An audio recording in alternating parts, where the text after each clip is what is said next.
নিশ্চয়কৈ ডিএছ নিউজৰ সমূহ দৰ্শকক উৰুকাৰ শুভেচ্ছা জ্ঞাপন কৰিছোঁ আৰু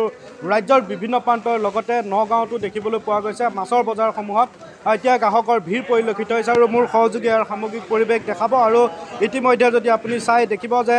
ডাঙৰ ডাঙৰ মাছে স্থান পাবলৈ সক্ষম হৈছে নগাঁৱৰ বৰবজাৰস্থিত যি মাছৰ বজাৰ আছে সেই মাছৰ বজাৰত ইতিমধ্যেই লোকসকল উপস্থিত হৈছে আৰু ইয়াৰ সামগ্ৰিক পৰিৱেশ মোৰ সহযোগীগৰাকীয়ে দেখুৱাই আছে আৰু বৃহৎ আকাৰৰ কিছু মাছ বৰালিকে ধৰি চিতল তেওঁলোকে আনিছে আৰু গ্ৰাহকসমূহ আহিছে ক্ৰমান্বয়ে দেখিবলৈ পোৱা গৈছে যে মাছসমূহ বিক্ৰীৰ বাবে আৰম্ভ হৈছে আৰু আমাৰ লগত বিক্ৰেতা আছে দাদা কিমান ডাঙৰ মাছ আনিছে এইবাৰ এটা বৰালি আনিছোঁ আপোনাৰ 11 কেজি 11.5 কেজি মানে এটা বৰালি পাইছোঁ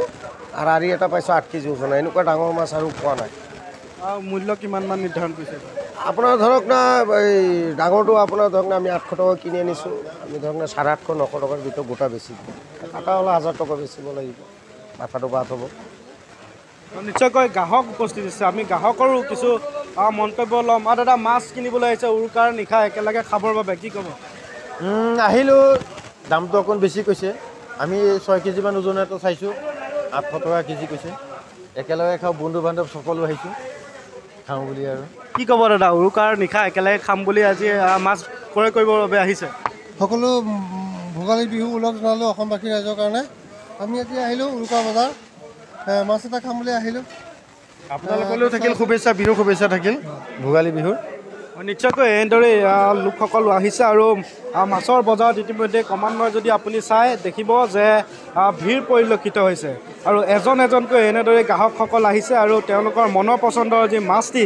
ক্ৰয় কৰিবৰ বাবে বৰ বজাৰত উপস্থিত হৈছে আৰু এই বৰ বজাৰত যদি আপুনি চাই প্ৰত্যেক বছৰে তেওঁলোকে বৃহৎ আকাৰৰ মাছ তেওঁলোকে আনিবলৈ চেষ্টা কৰে আৰু সেইমতে এইবাৰো তেওঁলোকে আনিছে ইতিমধ্যেই লোকসকল উপস্থিত হৈছেহি তেওঁলোকৰ মনৰ পচন্দৰ এটি মাছ ক্ৰয় কৰিব আৰু সন্ধিয়ালৈ উৰুকাৰ ভোজটি খাবৰ বাবে তেওঁলোকে এনেদৰে আয়োজন চলাই আছে আমাৰ লগত যি বিক্ৰেতা আছে এটা কেনেকুৱা কি মাছ আনিছে এইবাৰ এই চিতল আনিছোঁ ৰৌ আনিছোঁ আৰু কি আনিব লাগে পাব আনিছোঁ এয়া পাব মাছ পাবটো আহিছে কিমান ওজনৰ চিতল আনিছে এইবাৰ চিতল আপোনাৰ 7 কেজি হ'ব এনেদৰে চিতলসমূহ এনেদৰেই ৰখা হৈছে আৰু তেওঁলোকে বছৰটোত এটা দিনৰ বাবেই তেওঁলোকে এনেদৰেই বজাৰলৈ লৈ আহে তেওঁলোকে মাছসমূহ বিক্ৰী কৰিবৰ বাবে আৰু